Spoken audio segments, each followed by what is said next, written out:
Cannes que nous avons choisi, c'est le développement durable. C'est une véritable force car c'est une démarche structurée, cohérente et que nous menons depuis plus de 10 ans.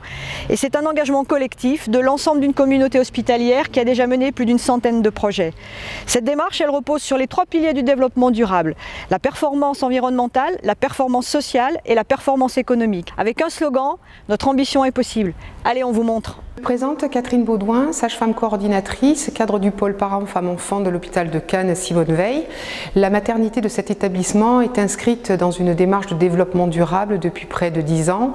En 2017, nous avons pu élargir le tri sélectif au secteur de salles de naissance et en 2018, près de 300 kg de biberons ont pu être recyclés grâce à nos pratiques.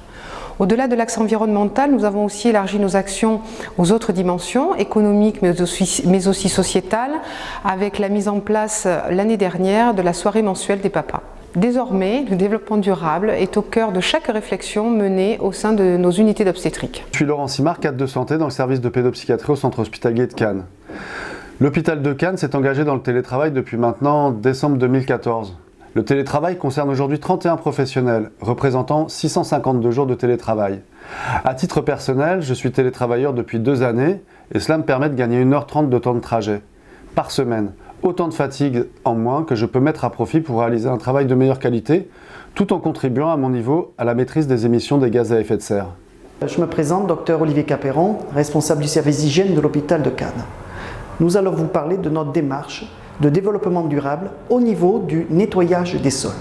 Nous avons mis en place depuis plusieurs années une méthode consistant en une alternance entre l'eau 5 fois par semaine et le détergent 2 fois par semaine, à jour fixe.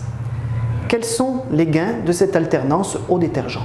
Premier gain, gain écologique. Dans le cas du développement durable, puisque nous avons diminué de 50% nos consommations de détergent. Deuxième gain, gain ergonomique.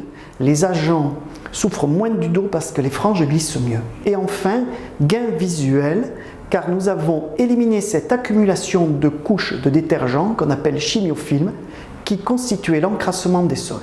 Ce que l'on peut dire, c'est que depuis la mise en place de cette méthode, elle a fait l'unanimité des agents d'entretien et l'aspect visuel de nos sols en a été amélioré. Je m'appelle Nicolas Roubaud, coordinateur en logistique. Je m'occupe de plusieurs filières sur l'hôpital. Je gère tout ce qui est des filières de déchets. La gestion des déchets à l'hôpital de Cannes s'organise autour de 34 filières, telles que les déchets d'ordures ménagères, les cartouches d'encre ou encore le recyclage du papier confidentiel. Plus de 5,6 tonnes de papier confidentiel ont été ainsi recyclés en 2017. Afin de limiter son impact environnemental, l'établissement a également réalisé cette même année 8,5 tonnes de dons de matériel à des associations.